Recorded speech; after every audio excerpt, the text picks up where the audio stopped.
नमस्कार दोस्तों। आज से हम लोग बाल विकास के अंतर्गत आने वाले सभी अध्यायों का बारी बारी से एक एक वीडियो में MP3 फाइल के रूप में रिवीजन करेंगे और ये 22 अध्याय का हर एक अध्याय का अलग अलग MP3 फाइल आपको मिलेगा पर डे। और इनको सुनने के बाद आपका एक सरसरी निगाह में मतलब 10-15 मिनट के अंदर अंदर एक एक अध्याय का आप रिवीजन कर सकते हैं।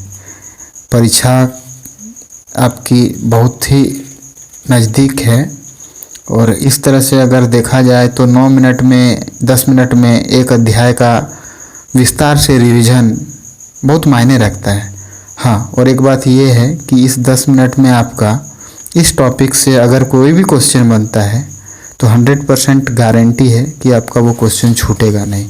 तो आप कह सकते हैं कि अगर आप 22 चैप्टर में 10-10 मिनट करके अगर समय देते हैं तो 220 मिनट में आप पूरा 30 में 30 नंबर ला सकते हैं। ठीक है, तो चलिए चलते हैं। आज हम लोग पहला चैप्टर शुरुआत करते हैं बाल विकास का और इनका चैप्टर का नाम है विकास की अवधारणा एवं इसका अधिगम से संबंध। तो स्टार्ट करते हैं, ध्यान से सुनिए, रिवीजन करिए। टॉपिक है विकास की अवधारणा। विकास की अवधारणा का मतलब है जीवन पर्यंत चलने वाली प्रक्रिया, आयु के साथ होने वाले गुणात्मक एवं परिमाणात्मक परिवर्तन। अरस्तु कहते हैं विकास आंतरिक एवं बाह्य कारणों से व्यक्ति में परिवर्तन है। टॉपिक है विकास के अभिलक्षण। विकास के अभिलक्षण से तात्पर्य है कि यह गर्भधारण से लेकर मृत्यु पर्यंत तक चलती है। विकास सात्मक परिवर्तन प्रायः व्यवस्थित, प्रगतिशील और नियमित होते हैं। विकास बहुआयामी होता है, लचीला होता है, मात्रात्मक होता है। कुछ घटक हैं जो इन्हें प्रभावित कर सकते हैं: ऐतिहासिक, परिवेशीय और सामाजिक सांस्कृतिक घटक। अब हम लोग विकास के आयाम के बारे में जानेंगे। विकास के आयाम में शारीरिक विकास, मानसिक विकास, सांवेगिक विकास, क्रियात्मक विकास, भाषाई विकास, सामाजिक विकास है। मानसिक विकास के अंतर्गत आता है कल्पना करना, स्मरण करना, विचार करना, निरीक्षण करना, समस्या समाधान करना, निर्णय लेना इत्यादि। वहीं सांवेगिक विकास में बालक के भय, क्रोध, घृणा, आश्चर्य, स्नेह, खुशी इत्यादि संवेग के बारे में हम लोग चर्चा करते हैं। क्रियात्मक विकास में व्यक्ति की कार्य करने की शक्तियाँ, क्षमताओं और योग्यताओं के विकास के बारे में पढ़ते हैं।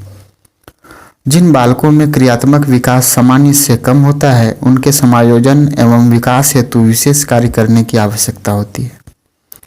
भाषाई विकास में बालक के अवस्थाओं के बारे में जानेंगे।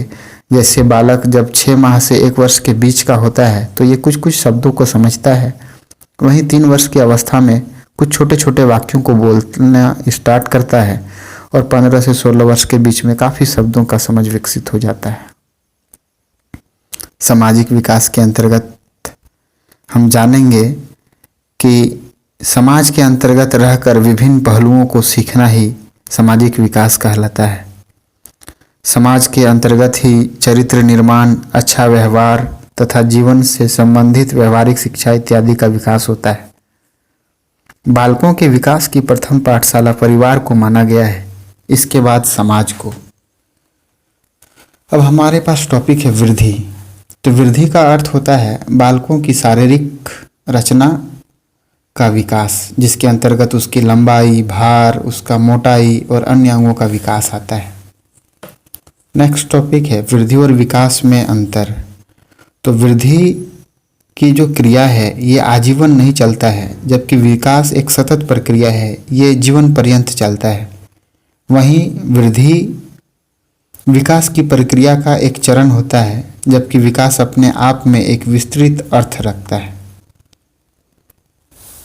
अब वृद्धि तथा विकास को प्रभावित करने वाले कारक के बारे में जानेंगे। तो वृद्धि और विकास को प्रभावित करने वाले कारक में से पहला कारक पोषण है, दूसरा वृद्धि, तीसरा वंशानुगत, चौथा लिंग, पांचवा वायु और प्रकाश, छठा अंतःस्रावी ग्रंथियां, सातवां शारीरिक क्रिया। अब हम लोग वृद्धि की अवस्थाओं के बारे में जानेंगे। पहला अवस्था है शैशव काल।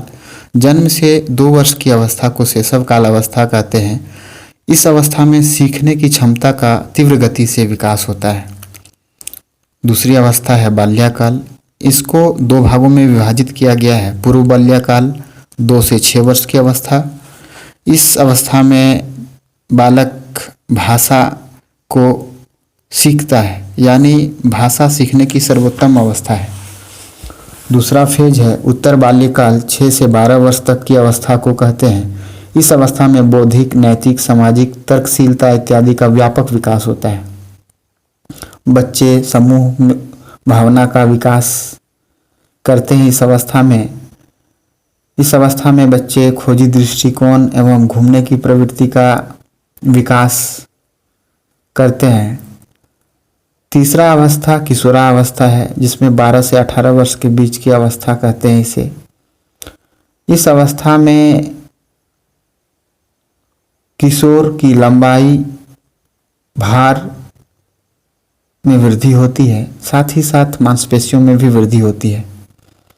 12 से 14 वर्ष की अवस्था में लड़कों की अपेक्षा लड़कियां की लंबाई और मांसपेशियों में तेजी से वृद्धि होती है। वहीं लड़कों में 14 से 18 वर्ष की अवस्था में वृद्धि होती है। इस काल में प्रजनन अंग विकसित होने लगते हैं और काम की मूल प्रवृत्ति जागृत होता है। इसी अवस्था में बालक या बालिका में मैं कौन हूँ, मैं क्या हूँ, मैं भी कुछ हूँ जैसी प्रबल भावनाओं का विकास होता है। बुद्धि का पूर्ण विकास इसी अवस्था में होता है। ध्यान केंद्रित करने की क्षमता बढ़ जाता है, स्मरण शक्ति बढ़ जाता है और उसमें अस्थायित्व आने लगता है। इस अवस्था में बच्चे मित्र बनाने की प्रवृत्ति तीव्र होती है और सामाजिक संबंधों में वृद्धि पाया जाता है। इस अवस्था में नशा या अपराध की ओर बच्चे उन्मुख होने लगते हैं। चौथा अवस्था युवा प्रौढ़ावस्था है, 18 से 40 वर्ष तक का। पांचवा अवस्था है परिपक्व प्रौढ़ावस्था, 40 से 65 वर्ष की अवस्था को कहते हैं। छठा अवस्था है वृद्ध प्रौढ़ावस्था, 65 वर्ष से अधिक की अवस्था को कहते हैं।